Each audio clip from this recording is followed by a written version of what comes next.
Hello বন্ধুরা, রাস্কিন বন্ডের the eyes হ্যাবিটের পার্ট 2 বেঙ্গলি এক্সপ্লেনেশন নিয়ে চলে এলাম। যারা পার্ট 1 বেঙ্গলি এক্সপ্লেনেশনটা দেখোনি তারা দেখে নিও। আসলে ভিডিওটা অনেকটা লেন্দি হয়ে যাচ্ছিল, যার ফলে আমাকে পার্ট 1 আর পার্ট 2 দুটো ভাগ করে নিতে হয়েছে। তো চলো শুরু করা যাক।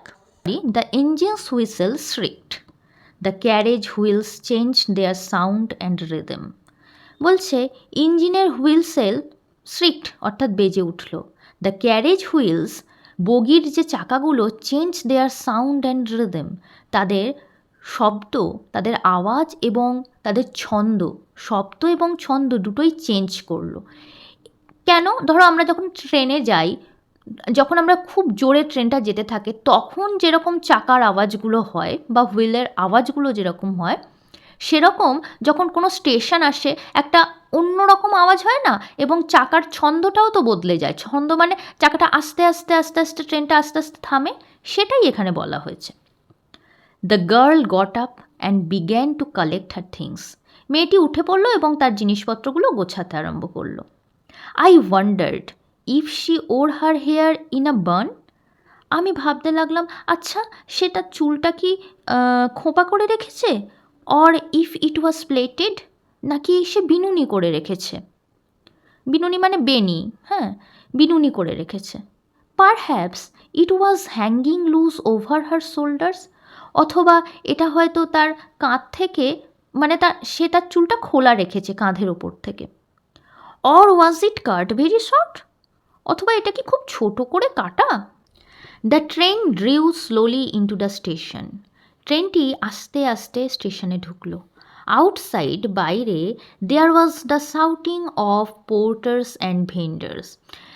বাইরে শোনা গেল কুলি এবং হকারদের ডাক, and a high pitched female voice, এবং একটা বিশাল চিৎকার করা মহিলা, অর্থাৎ তীক্ষ্ণ স্বরে মানে তীক্ষ্ণ স্বরের গলার একজন মহিলা।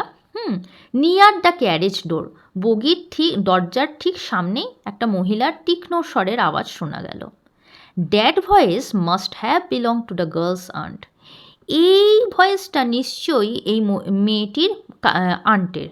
Good bye, the girl said. মেয়েটি বলল বিদায়। She was standing very close to me. সে আমার খুব কাছে দাঁড়িয়েছিল।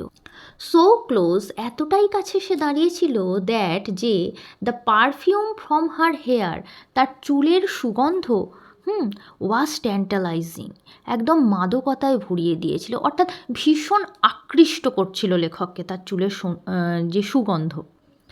I wanted to raise my hand and touch her hair. আমি আমার হাতটা তুলতে চাইলাম এবং তার চুলটা স্পর্শ করতে চাইলাম। বাট শি মুভড অ্যাওয়ে, কিন্তু সে চলে গেল। Only the scent of perfume still lingered where she had stood. শুধুমাত্র তার চুলের সেই গন্ধ তখনও থেকে গেল যেখানে সে দাঁড়িয়েছিল। দেয়ার ওয়াজ সাম কনফিউশন ইন দ্য ডোরওয়ে। দরজায় মনে হলো কিছু ঝামেলার সৃষ্টি হয়েছে। এ ম্যান, একজন মানুষ বা একটা লোক, গেটিং ইনটু দ্য কম্পার্টমেন্ট, যে কিনা কম্পার্টমেন্টে উঠছিল, স্ট্যামার্ড অ্যান্ড অ্যাপোলজি, আমতা আমতা করতে লাগলো এবং লজ্জায় ক্ষমা চাইতে লাগলো। দেন দ্য ডোর ব্যাংড, তারপরই দরজাটা ধড়াম করে বন্ধ হয়ে গেল। And the world was shut out again, এবং আবার সেই পৃথিবীটা আমার কাছে বন্ধ হয়ে গেল। I return to my berth, আমি আমার বার্থে ফিরে এলাম। The guard blew his whistle and we moved off. Guard তার হুইসেল বাজিয়ে দিল এবং আমরা আবার চলতে শুরু করলাম। ওয়ান্স এগেন, আরও একবার। I had a game to play, আমাকে আবার এই খেলাটা খেলতে হবে। And a new fellow traveller, এবং আবার একটা সহযাত্রীর সঙ্গে আমাকে এই খেলা খেলতে হবে। কিসের খেলা? খেলা মানে কি? খেলা মানে এটাই, লেখকের কাছে খেলা মানে এটাই যে তিনি যে অন্ধ, তিনি তার কোনো সহযাত্রীকে বুঝতে দিতে চান না। কেন বুঝতে দিতে চান না? কারণ তিনি যে অন্ধ এটা শুনলে যে কেউ তো তার প্রতি সহানুভূতি যে করবে, আহারে কি বেচারা, কি কষ্ট এর, এই যে আহা উহু ব্যাপারগুলো যে লোকে করে না, সেটা লেখকের পছন্দ হয় না। সেই জন্য তিনি ওই খেলাটা খেলে থাকেন, মানে আমি বুঝতে দেবো না আমার সহযাত্রীদের বা আমার আশেপাশের লোকদের যে আমি অন্ধ। এটাই হচ্ছে লেখকের কাছে খেলা। দ্য ট্রেন গ্যাদার্ড স্পিড, ট্রেনটি স্পিড নিয়ে নিল। The wheels took up their song, চাকাগুলো আবার তাদের গান গাইতে আরম্ভ করলো, মানে চাকাগুলো আবার যে আওয়াজ করতে লাগলো। দ্য ক্যারেজ গ্রোন্ড অ্যান্ড শুক, যে বগিটা ভীষণভাবে দুলতে শুরু করলো এবং আর্তনাদ, গ্রোন্ড মানে অ্যাকচুয়াল আর্তনাদ, কিন্তু এখানে আর্তনাদ তো হবে না, এখানে মানে যে যে ক্যাঁচ কোঁচ যে আওয়াজটা, যে ট্রেনের যে বগির একটা আওয়াজ হয় সেইটা, সে বগিতে আওয়াজ হতে লাগলো এবং বগিটা ভীষণভাবে দুলতে শুরু করলো। I found the window and sat in front of it, আমি জানলাটা খুঁজে নিলাম এবং এটার সামনে গিয়ে বসলাম। দিনের আলোর দিকে তাকিয়ে থাকলাম বা একদৃষ্টিতে চেয়ে থাকলাম। That was darkness for me, যেটা আমার কাছে সম্পূর্ণ অন্ধকার। So many things were happening outside the window, কত কিছুই না জানলার ওপারে হয়ে যাচ্ছে। It could be a fascinating game, guessing what went on out there, এটা হতে পারে একটা ভীষণ ফ্যাসিনেটিং গেম, অর্থাৎ চমৎকৃত করা একটা খেলা, এটা গেস করা যে আচ্ছা বাইরে কি হচ্ছে। The man who had entered the compartment broke into my reverie, সেই মানুষটা যে কম্পার্টমেন্টে উঠল সে আমার এই দিবা স্বপ্ন ভেঙে দিল। You must be disappointed, he said, সে বলল তুমি অবশ্যই বা আপনি অবশ্যই হতাশ হবেন।